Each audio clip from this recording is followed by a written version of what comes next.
จังหวัดอาเจทางตะวันตกเฉียงเหนือของอินโดนีเซียได้รับผลกระทบรุนแรงที่สุดจากการซัดถล่มของคลื่นสึนามิเมื่อ 20 ปีที่แล้วทำให้พื้นที่บริเวณนี้เพียงจุดเดียวมีผู้เสียชีวิตกว่า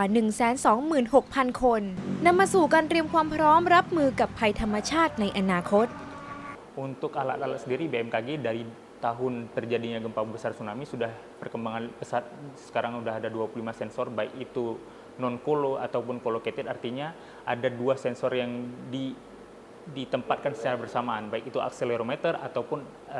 seismometer. Nah, sekarang sudah ada 25 lokasi dan juga ada automatic weather broadcasting, jadi kita bisa memberikan informasi real time bahkan di bawah 1 menit, bahkan untuk teman-teman yang memiliki frekuensi BMKG sendiri. Jadi langsung dari alat tanpa ada campur tangan dari kita. Jadi otomatis langsung dari alat.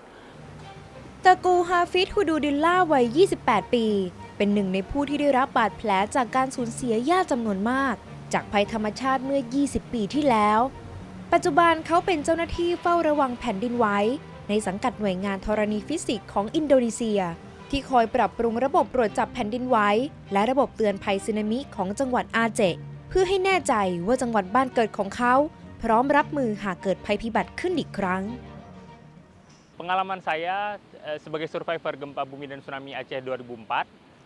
hal ini belum ada saat itu. Sistem sirine tsunami ini belum ada. Jadi saat ini saya sebagai survivor dan juga pegawai BMKG sangat bersyukur adanya sistem ini. Jadi mudah-mudahan kita tidak ingin adanya peristiwa gempa dan tsunami itu terjadi di kemudian hari, tapi apabila terjadi, insya Allah Aceh Besar, Banda Aceh siap untuk melakukan evakuasi apabila terjadi tsunami. ประชาชนในอาเจส่งเสียงสะท้อนเกี่ยวกับการได้รับการฝึกฝนเพื่อตอบสนองต่อแผ่นดินไหวรุนแรงหรือคลื่นสึนามิเป็นประจำขณะเดียวกันระบบเตือนภัยสึนามิในพื้นที่อื่นๆยังไม่สามารถป้องกันการเสียชีวิตได้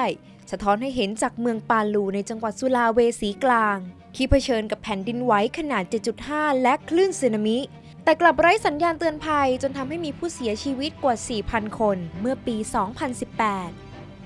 สุพิศรา พงษ์พ้นภัย ไทย PBS รายงาน